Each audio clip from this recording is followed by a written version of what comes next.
Alright, guys. This episode is entitled How I Evicted the Human Nightcrawler. Now, this is a property, takes place in Buffalo. I bought a property at the auction for $2,300. I mentioned it in my previous video.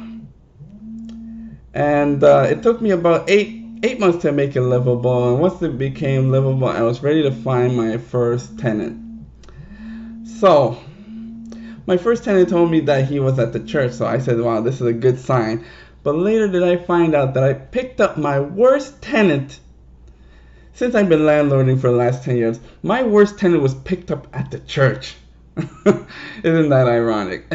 I remember, I went over there, I drove to pick up this tenant. You know, I was so eager to be a landlord, so I decided I was going to put my best foot forward by picking up this new tenant. And so I went there, he came outside, and he had the whole congregation coming right behind him, rooting for him, saying, you go, brother, it's good that you find a place to go. And they were just rooting him on, woohoo, you know, and I was like, wow, that's got to be a good sign.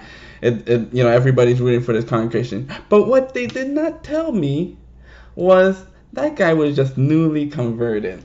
That's why they're all just praising him that, you know, he's turned his life around. And I didn't know that. I didn't even know what his past was. He just came in and I saw him come out of the church, so those were all very good signs. But I wish the people in the congregation, you know, at least gave me a sign that, you know, this brother is just newly converted. We don't know if he's going to slip back to his old ways or whatever. So I pick him up, I take him to the location, he looks at the place, and he says, wow, I like it. And I told him that I need a house manager, you know, to regulate these new people that are going to come in this rooming house. And he said, yeah, I'll do that. I'll make sure, you know, everybody's in line and I'll regulate them. And I said, well, yeah, we can trust him. You know, he's a good, God-fearing, you know, person. I said, everything was good. Property manager was also there. He was working on a few little things at the location. And he said he needed a ride back home. So I take him home, and we get there halfway, and he said, I forgot something. I forgot a tool, and we got to go back to the property. We go back to the property, and I notice my back door is unlocked. So we go through that, and then we go and look in the basement, and the basement door, which was locked, has now looked like somebody kicked it in. So I go upstairs to the first floor apartment and ask the new person that we just moved in, what happened? And he said, oh, I don't know, you know, I just went downstairs to get a few stuff from the basement. And the property manager said, that door was locked. What are you trying to do, trying to get stuff from the basement? Oh, I saw some stuff in there and I dressed it up. And the door was unlocked. And the property manager reassured me, William, I think he's lying. That door was locked before I left. So I said, well, you know, his word against your words. Let's just go and get whatever you're missing, and then we head out. So we head out. And, you know, I'm at home relaxing. That same night, I got a phone call from the neighbor next door. He's telling me, William, we had to call the police, man. There was a lot of noise going on, women running out of the house. One guy was thrown through the window and, like, you know, broke some window. It looked like he got into a fight. And I said, man, what the heck is going on? Let me go over there and find out. But, you know, I didn't go that night. I went there that morning. Because it was late at night when they called me, like, you know, 2, 3 a.m. I just went back to sleep. So I go over there and ask my tenant, what happened? He said, well, you know, I had a home warming party. You know, I thought everything was going to be civilized. And then 2 people got really drunk. And then, you know, they got into a fight. One was thrown through the window.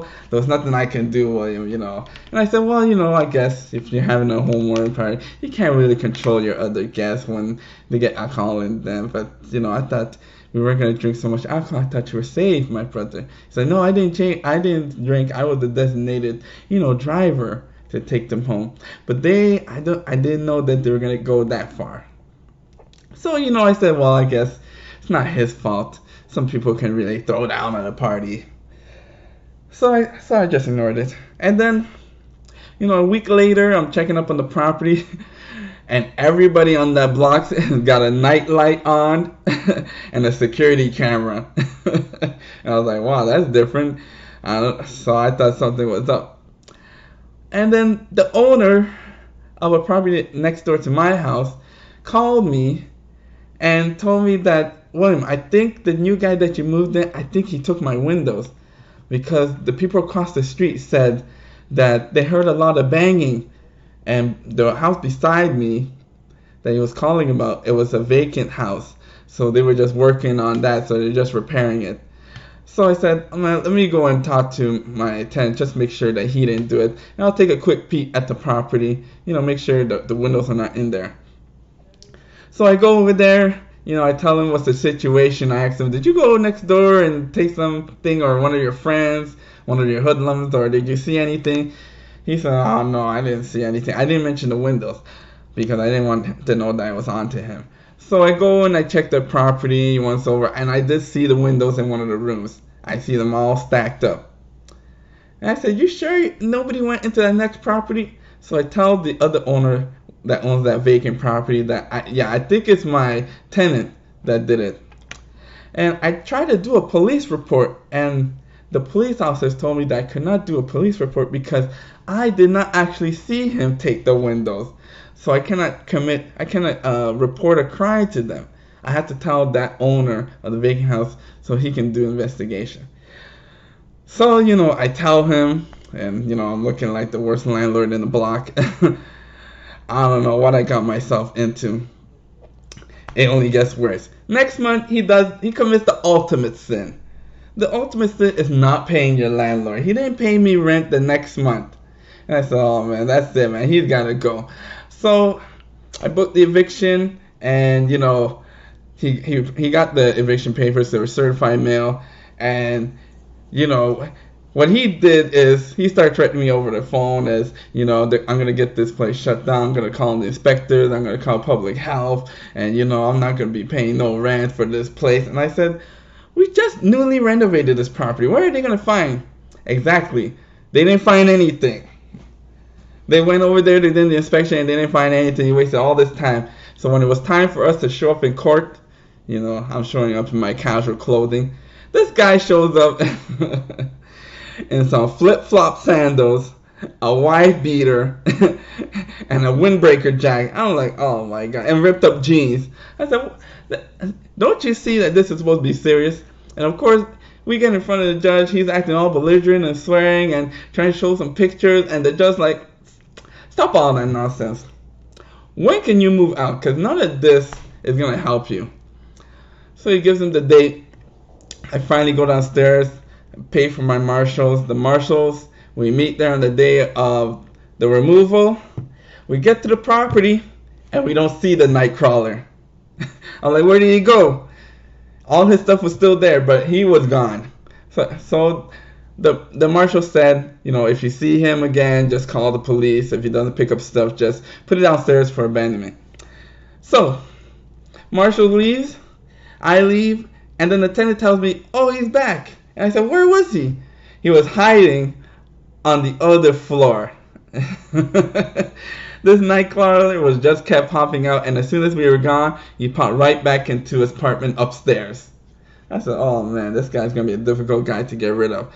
So I get over there, and then as soon as I get over there, he jumps out his window and disappears again. The Nightcrawler disappears again. So this time I said, I'm gonna lock the door. And I was busy cleaning up, and it was late at night, so I decided I'm just gonna stay at the property and sleep the night. And then I hear some loud noises, and then I hear some more noises coming out of the front of the house, and the Nightcrawler is trying to climb into the window back in the property and think he's gonna sleep for the night. This guy knows he just had been evicted. Oh man, he just keep popping in and out of nowhere. So what I do is call the police, and he runs out again. He disappears, and now I don't have to hear about him anymore. Now that I know he's trying to come back, locked all the windows, changed the locks, he's not coming back. So a year goes by, and lo and behold, I'm at the Rite Aid, which is a pharmacy, and Nightcrawler pops up again. And as soon as he sees me, he's like, he's swearing and calling me all kinds of names. But he didn't know I had my girlfriend with me this time. And remember, this girl was the big girl I was going out with before. And this is the 300-pound linebacker. Once in a while I'll be dating these big girls. and he rolled up right behind him and said, "Excuse me, sir, is there anything here? Is there any problem here? You know, is there any problem? Because I'm ready to throw down. My hands are bisexual. I'll beat your mama and your daddy." And you know, that tenant, he ran out because he was short like me, and that girl was like 6 foot tall, 300 pounds. So he didn't want to touch those bisexual hands. So he got up and he ran up out of there. Once again, Nightcrawler popping in and out. And then I don't have to worry about, because I noticed like a couple weeks later he did something dumb and he went back to jail. And you know, he had a previous case, so he wasn't parole and he went back to jail. So you know, man, the worst tenant that I ever picked up was picked up at the church. Isn't that something else? Anyways, guys, this is William, a story of how I evicted the human Nightcrawler. Make sure you like, share, and subscribe. It's free to do so, because Jesus paid it all. But if you would like to view my raunchy